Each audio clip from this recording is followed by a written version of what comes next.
Welcome to my channel mathematics studies. आज हम BA/BSc fifth semester की बुक ग्रुप्स एंड रिंग का chapter first exercise 1.2 का lecture number 4 देखेंगे। देखो लास्ट लेक्चर तक मैंने आपको क्या बताया था, वो क्वेश्चंस थे, हमारी थोड़ी थ्योरम्स थी। आज हमारा मेन कंसेप्ट क्या रहेगा, ऑर्डर। उससे रिलेटेड हम एक दो थ्योरम्स भी करेंगे, ठीक है। सबसे अब जो ये वर्ड आ गया ना ऑर्डर, अब इस पे मतलब ये लगा लो कि हर थ्योरम में, इस चैप्टर के हर थ्योरम में नहीं बल्कि नेक्स्ट चैप्टर्स के भी हर थ्योरम में ऑर्डर मिलेगा आपको, कि मतलब ऑर्डर लिखा आ गया तो मतलब उसका वही रहेगा पूरी जगह, ठीक है। अब है, सबसे पहले तो मैं ये बता दूं, आपको पहले भी बताया मैंने कि जो ऑर्डर ऑफ ग्रुप होता है ना, ग्रुप का ऑर्डर, वो क्या होता है कि उस ग्रुप के अंदर कितने नंबर ऑफ एलिमेंट्स हैं, ठीक है। मान लो उस ग्रुप के अंदर 3 नंबर्स ऑफ एलिमेंट तो 3 हो गया। अगर उसके मान लो उस ग्रुप के अंदर इस तरीके से 1 2 3 4 इतने एलिमेंट है तो उस ग्रुप का ऑर्डर कितना हो गया, 4 हो गया, ठीक है। तो ये तो होता था हमारा ऑर्डर ऑफ ग्रुप, मतलब ग्रुप का ऑर्डर क्या होगा, मतलब जितने उसके अंदर नंबर ऑफ एलिमेंट थे उतना ही उसका ऑर्डर हो जाता था। अब हमारा क्या है, order of an element of A group. मतलब मान लो हमारा कोई ग्रुप है, इस तरीके का है 1 2, ठीक है। अब इसका जो एलिमेंट है या तो 1 है या फिर 2 है, जो उसका एलिमेंट है ना उसका ऑर्डर क्या होगा, हमें वो पता लगाना है कि order of an element of a group, मतलब जो ग्रुप का एलिमेंट है वो ऑर्डर, उसका ऑर्डर क्या होगा, हम वो किस तरीके से निकालेंगे, वो है अब हमारी बात, ठीक है। तो सबसे पहले हम देख लेते हैं कि वो क्या होगा, फिर हम एग्जाम्पल्स के थ्रू समझेंगे उनको कि किस तरीके से ये ऑर्डर हम निकाल रहे हैं, ठीक है। मान लो हमने कोई भी एलिमेंट ले लिया ए, जो कि हमारा ग्रुप का एलिमेंट है, ठीक है, क्योंकि हमें इसी का ऑर्डर निकालना है, ठीक है। अगर हमारा कोई एलिमेंट है ए, जो कि किसका हमारा एक ग्रुप का एक एलिमेंट है, if there exist an, if there exist an least positive integer m such that a की power m equal to identity. अब देखो इसमें मैंने क्या लिखा है कि मैंने कोई एक एलिमेंट लिखा जो कि किसका है, हमारा उस ग्रुप का है, ठीक। उसके लिए हमारा एक लिस्ट, सबसे छोटा लिस्ट पॉजिटिव इंटीजर m होगा, उसके लिए हमारा इस तरीके से होगा वो, सच दैट कि अगर हम उस एलिमेंट की पावर m करें ना तो हमारा आंसर क्या है, आइडेंटिटी। हमने एक एलिमेंट लिया, अगर हम एक इंटीजर है मतलब उसकी पावर करें, a की पावर m करें तो आइडेंटिटी आ गया। तो हमारा जो एलिमेंट आया, मतलब जो ये हमने पॉजिटिव इंटीजर लिया था ना, a की पावर करने से, जो भी हमारे पॉजिटिव पावर करने से अगर हमारा आइडेंटिटी आंसर आ जाए ना तो वही उसका क्या होता है, ऑर्डर। मतलब a की पावर हमने m किया और वो आइडेंटिटी आ गया तो इसका हमारा क्या हो गया, ऑर्डर आ गया, ठीक है। अब लिस्ट का मतलब मैं एग्जांपल में समझाऊंगी, आपको अच्छे से समझ आएगा। क्या है कि एक एलिमेंट लिया, अगर हम उसकी पावर m कर देते हैं और उसका आंसर आइडेंटिटी आ जाता है तो जिस पावर को करने से उसका आंसर आइडेंटिटी आए ना, वो उसकी क्या होती है, ऑर्डर होता है उसका, ठीक है। और ये लिस्ट मतलब ये सबसे छोटी से छोटी कौन सी पावर होगी जिसको करने से हमारा आइडेंटिटी आ जाए, वो होगा हमारा ऑर्डर, ठीक है। अब तो ये बात होगी कि ये ऑर्डर हो गया, ठीक है। अगर हमारा मान लो if there does not exist any m, अगर हमारा मान लो कि हम a की कोई भी पावर कर लें, आंसर आइडेंटिटी आए ही ना, अगर हमारा कोई भी ऐसा m है वो एग्जिस्ट ही नहीं करता कि हम उसकी पावर करें, a की पावर करें और आइडेंटिटी आ जाए, तो जो हमारा एलिमेंट का ऑर्डर है ना, या तो वो 0 होगा या फिर वो इन्फिनिट होगा। मतलब अगर हमारा कोई m ऐसा एग्जिस्ट नहीं कर रहा है कि हम a की पावर m करें और उसका करने से आइडेंटिटी आ जाए, तो जो हमारा ऑर्डर है वो या तो 0 होगा और या फिर इन्फिनिट होगा। इट कैन आइदर बी 0 और इन्फिनिटी, ठीक है।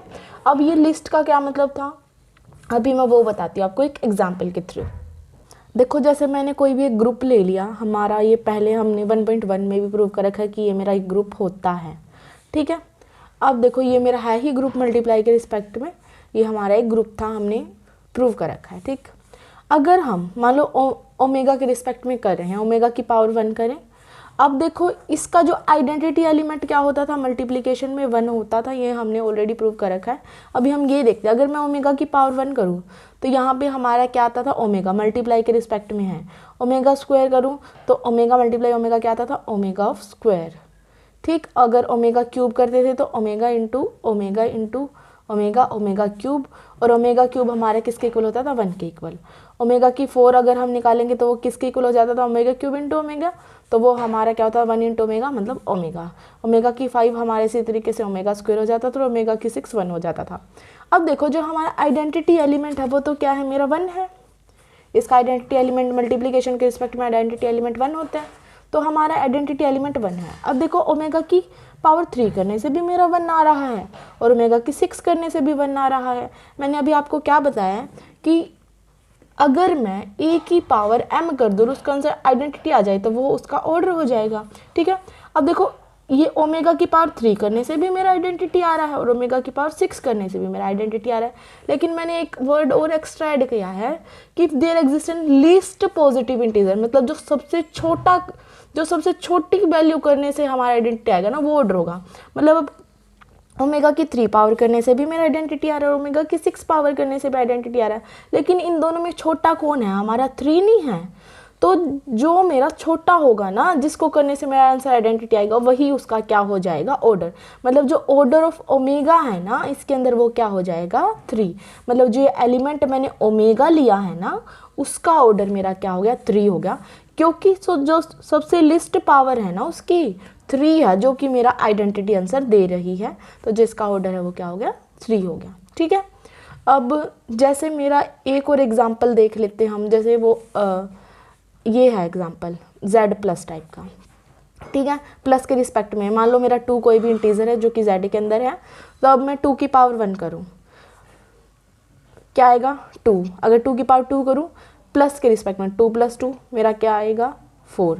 2 की पावर 3 करूँ प्लस के रिस्पेक्ट में 2 + 2 + 2, इसका मतलब मैंने आपको बता रखा है कि 2 की पावर 3 का मतलब ये नहीं है कि इनकी मल्टीप्लाई होगी, बल्कि इसका मतलब तो ये है कि इनके ऊपर ऑपरेशन लग रहा है, और ऑपरेशन किस चीज़ का, प्लस का।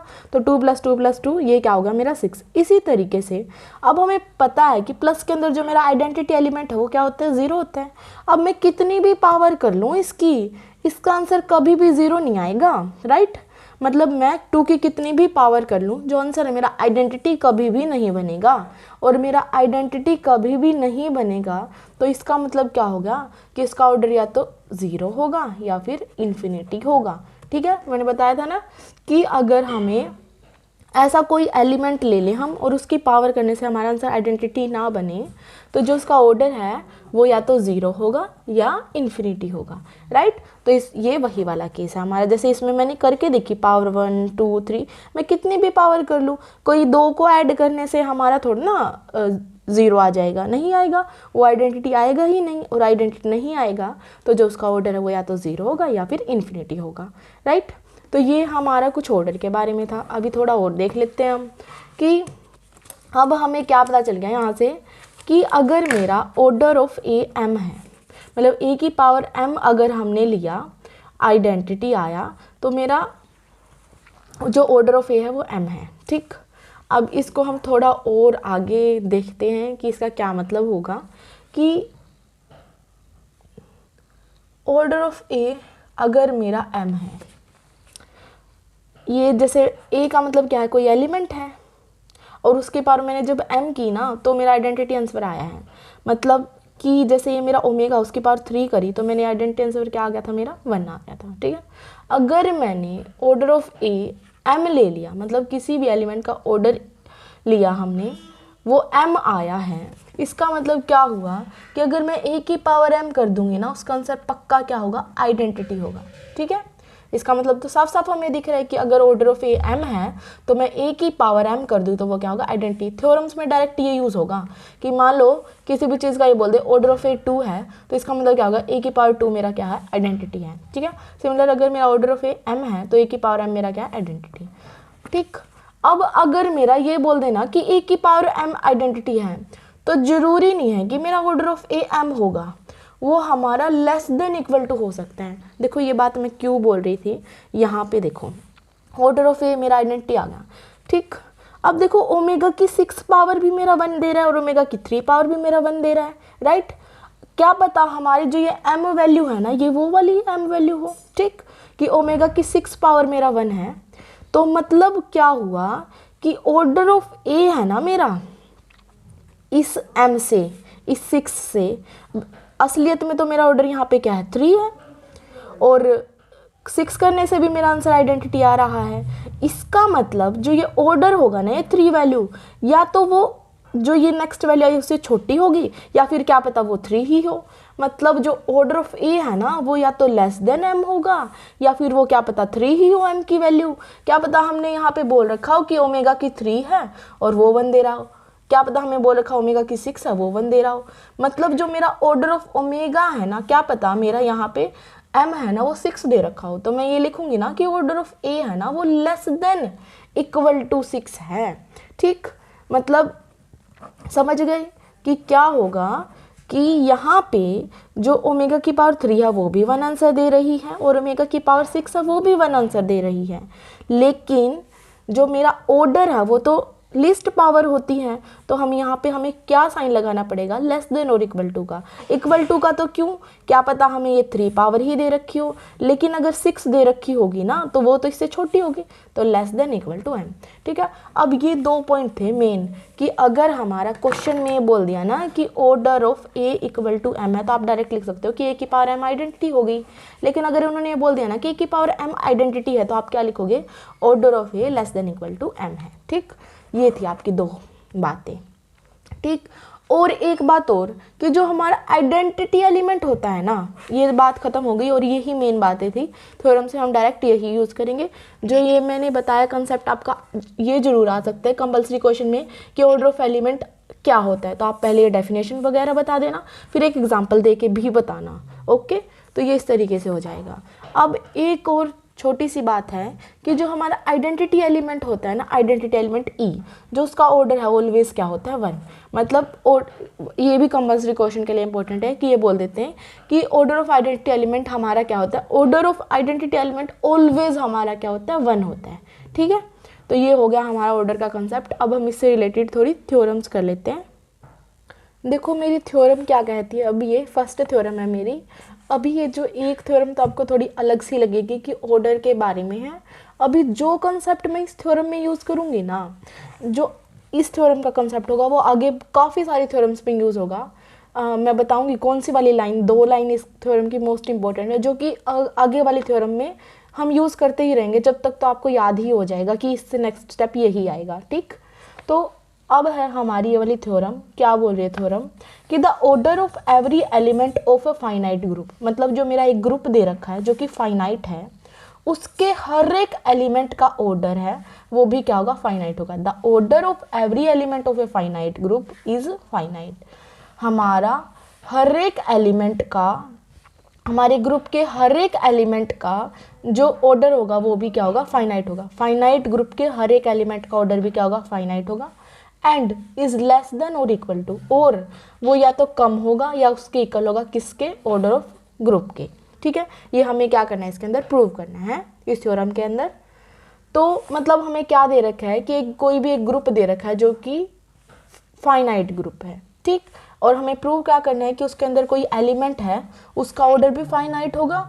और ये तो हम प्रूव कर देंगे कि पहले कि जो एक एलिमेंट है, हमें सबसे पहले गिवन क्या है कि एक ग्रुप है जो कि एक फाइनाइट ग्रुप है, और हमें प्रूव क्या करना है कि एक एलिमेंट है इसी ग्रुप के अंदर से जो उसका ऑर्डर है ना वो क्या होगा, फाइनाइट होगा, और जो उसका ऑर्डर है ना वो लेस देन इक्वल टू होगा उसके ग्रुप के ऑर्डर से, उस एलिमेंट का ऑर्डर उससे, उसके ग्रुप के ऑर्डर से लेस देन या इक्वल टू होगा, ठीक।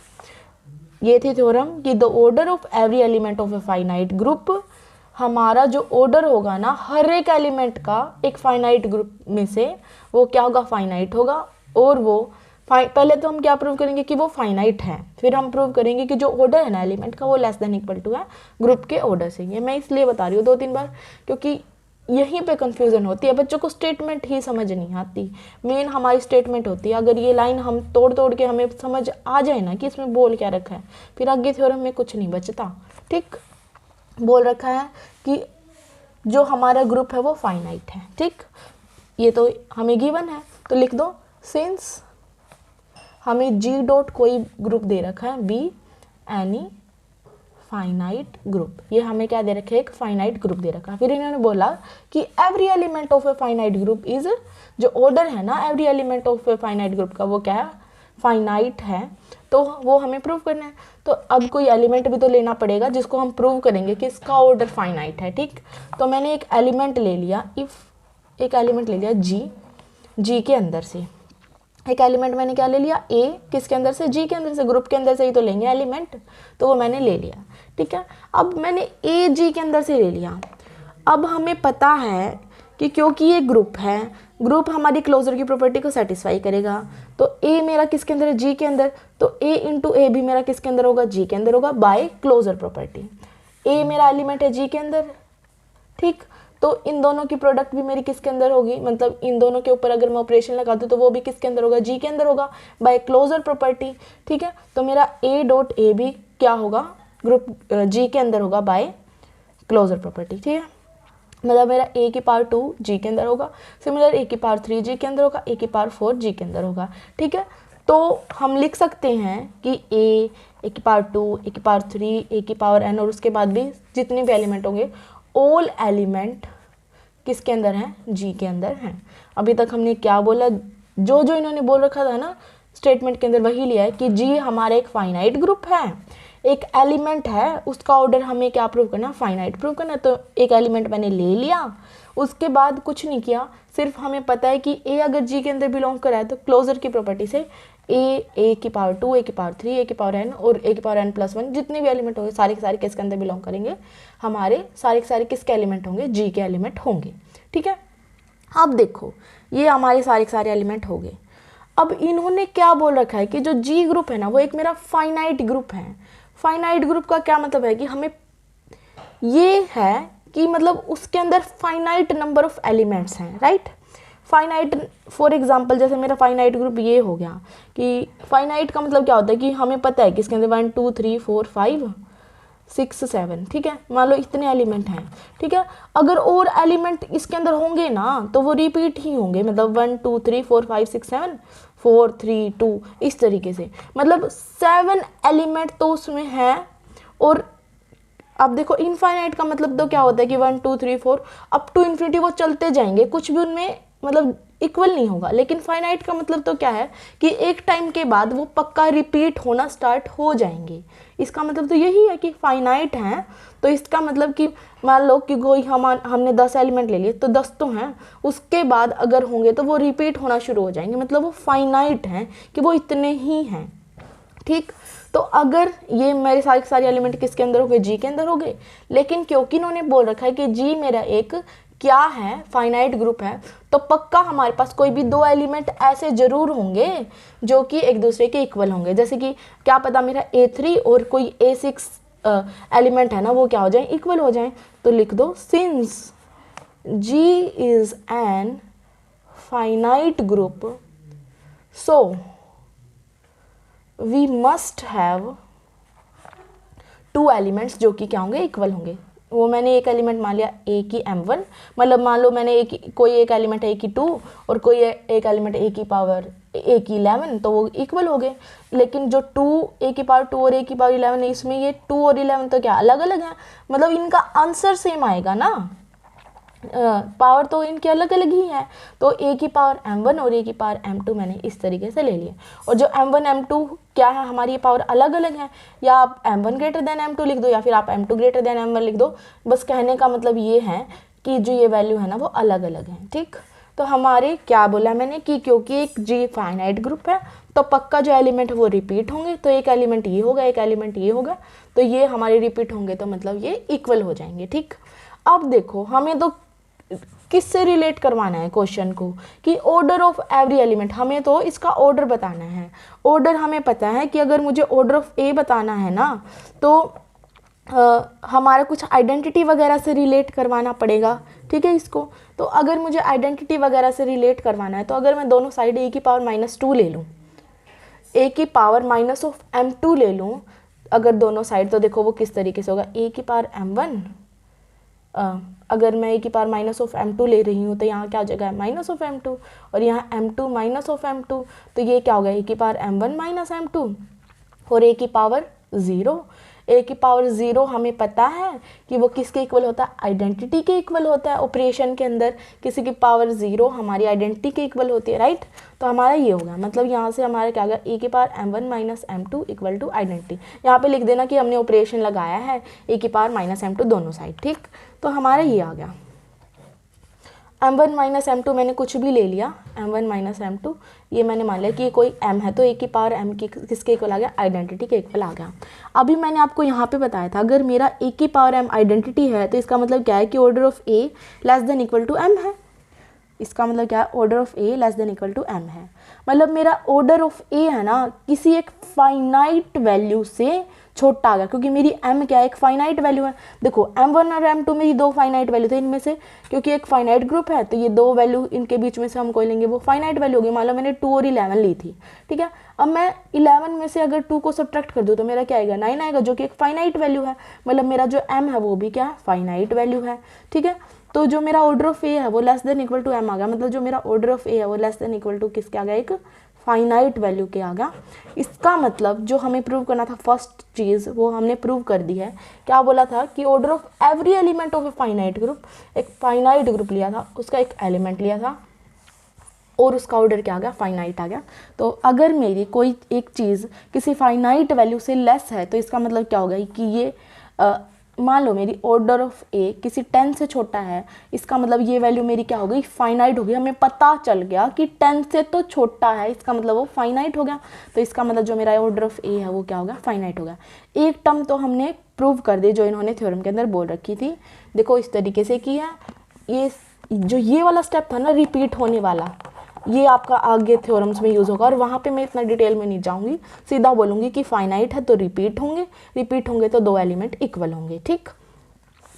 हमने इसमें किया कि एक ग्रुप फाइनाइट लिया, अगर उसमें से फिर हमने एक एलिमेंट लिया क्योंकि हमें उसका ऑर्डर ही फाइनाइट प्रूव करना है, तो वो एलिमेंट ले लिया मैंने। तो क्लोजर की प्रॉपर्टी से ये सारी की सारी वैल्यू जे के अंदर ही जाएंगी क्योंकि एक फाइनाइट ग्रुप है तो एलिमेंट्स रिपीट होंगे, तो दो एलिमेंट हमने क्या ले लिए, इक्वल ले लिए। यहाँ से अब हमें इसको ऑर्डर से कनेक्ट करना, मतलब कुछ आइडेंटिटी टाइप का एलिमेंट आना चाहिए। तो हमें दिख रहा है अगर मैं यहाँ पे माइनस m2 ले लूँ तो ये 0 हो जाएगा और ए की पावर 0 आइडेंटिटी होती है, तो इस वजह से हमने दोनों साइड ए की पावर माइनस ऑफ m2 ले लिया, ठीक।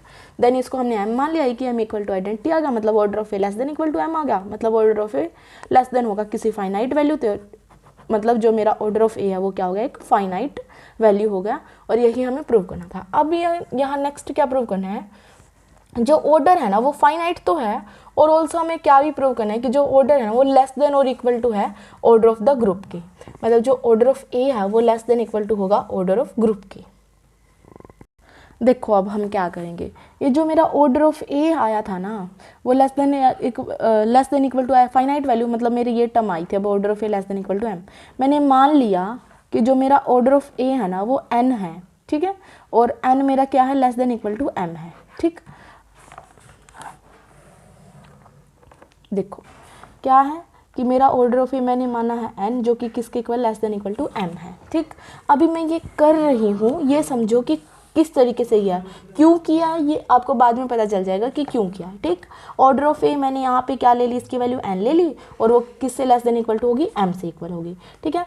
अब जो ये हमारी बात होती है कि ऑर्डर ऑफ ए अगर n आया है ना तो जो a की पावर 1 होगी, a की पावर 2 होगी, अब टू a की पावर n जो कि आइडेंटिटी आएगा ऑफकोर्स, और अगर ऑर्डर ऑफ ए n है तो a की पावर n आइडेंटिटी आएगा। मतलब इससे पहले के जितने भी एलिमेंट होंगे ना वो सारे के सारे क्या होंगे, ऑल आर डिस्टिंक्ट एलिमेंट। एक बार मैं ये प्रूव करके दिखा रही हूँ कि ये सारे के सारे डिस्टिंक्ट होंगे, ठीक है। क्या है कि जो मैंने ऑर्डर ऑफ ए n लिया था ये वैल्यू मेरी यहाँ से less than equal to m आ गई थी। मैंने क्या बोला है कि अगर ये ही एक ये पॉइंट है जो कि सबसे मेन पॉइंट है कि अगर ऑर्डर ऑफ ए मेरा n है तो a की पावर n तक के सारी जिससे पहले वाली टर्म्स होंगी ना वो सारी की सारी क्या होंगी, डिस्टिंक्ट होंगी, मतलब अलग अलग होंगी। अब ये बात मैं प्रूव करके दिखा रही हूँ एक बार कि जो ये सारी की सारी वैल्यू है ना वो अलग अलग हैं। ये प्रूव करने के लिए कि ये सारी की सारी वैल्यू अलग अलग हैं हम इनमें से कोई दो वैल्यू उठा लेंगे कि ये दोनों इक्वल हैं और फिर कॉन्ट्राडिक्शन प्रूव कर देंगे, तो इसका मतलब क्या हो जाएगा कि ये सारी की सारी वैल्यू क्या है, अलग अलग हैं। ठीक है, अब देखो ये हमने क्या प्रूव करना है कि डिस्टिंक्ट है, तो लेट इफ पॉसिबल दो वैल्यू कोई भी है इक्वल है, मतलब ए की पावर आई और ए की पावर जे, और जो ये आई और जे है ना ये लेस देन एन है। ठीक है, मान लिया हमने ये दो वैल्यू क्या है, इक्वल हैं एक दूसरे के। ठीक, अब अगर हम दोनों साइड क्या ले लें, ए की पावर माइनस जे ले लें, तो यहाँ क्या आ जाएगा ए की आई माइनस जे, और ए की पावर जे माइनस जे क्या हो जाएगा, मतलब ए की पावर जीरो और ए की पावर जीरो आइडेंटिटी होता है, तो ए की पावर आई माइनस जे किसके इक्वल आ गया, आइडेंटिटी के इक्वल आ गया। और इसका मतलब तो क्या है कि order of A less than equal to क्या हो गया, आई माइनस जे। देखो ए की पावर एम अगर आइडेंटिटी होता था तो order of A less than equal to m आता था, यहाँ एम की जगह क्या आई माइनस जे, तो order of A less than equal to आ जाएगा आई माइनस जे के। ठीक है, अब देखो आई और जे दोनों ही लेस देन एन है, मान लो 2 और 3 दोनों ही लेस देन 5 है, तो इन दोनों का डिफरेंस तो ऑफकोर्स 5 से कम ही होगा, मतलब आई माइनस जे किससे लेस देन होंगे, एन से।